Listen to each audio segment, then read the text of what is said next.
All right. Well, moving on to the rest of the royal family, we obviously have some big events coming up this year. We have the coronation in May.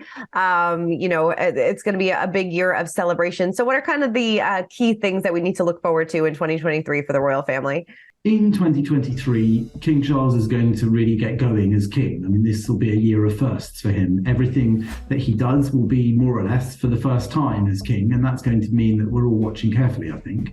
So the coronation is going to be the most obvious of those. Most of us haven't seen a coronation happening during our lifetimes, and it will be really interesting to see, I think, how he shapes that, how he really keeps it traditional in the line of previous coronations, but also modernizes it for the current day, and also makes it more relevant, perhaps look a little less extravagant than previous ones, bearing in mind most people's economic and financial hardship at the moment compared to, even recent years. But I think that also they won't want to scale it back too much. I think that the late Queen's funeral and Jubilee celebrations actually showed them that if they had plans to scale it back, maybe they should rethink them, because it was a wonderful advert for Great Britain, watched all over the world. We saw the Queen's coffin make its way through the whole country and all the pomp and circumstance surrounding the funeral in the morning. And I think that there's just infinite interest in that sort of pageantry around the world.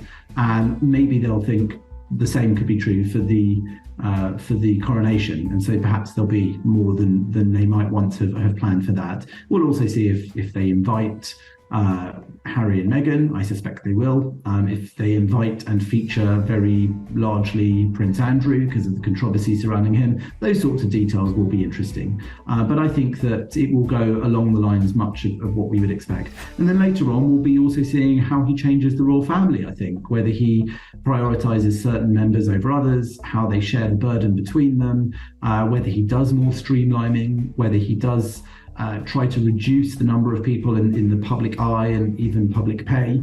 All those sorts of details will be very interesting to see how he, as a modern 21st century monarch, wishes to change and not change the traditional institution. And then as it goes on, we may have more royal pregnancies and births. There are plenty of young couples within the family still who might oblige in that department.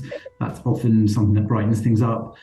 So I think there's certainly more to come. And then from Meghan and Harry, there'll be more to come. William and Catherine will be carrying on with their duties. I think their trip to Boston recently showed the sort of style of interests they wish to pursue and promote, and also the kind of way they're going to project themselves in future, which is, I think, quite middle of the road, sensibly, but also quite modern and quite safe. I think they'll try and play it. They had a few controversies with previous royal tours, things that looked controversial regarding race and the history of colony and colonialization with the UK. So I think they'll be trying very carefully to strike that balance in their future activities too. And I think, business as usual for the royal family is probably what we could say. For more news content and exclusive interviews, make sure to hit the sub, like, and bell button down below and visit usmagazine.com.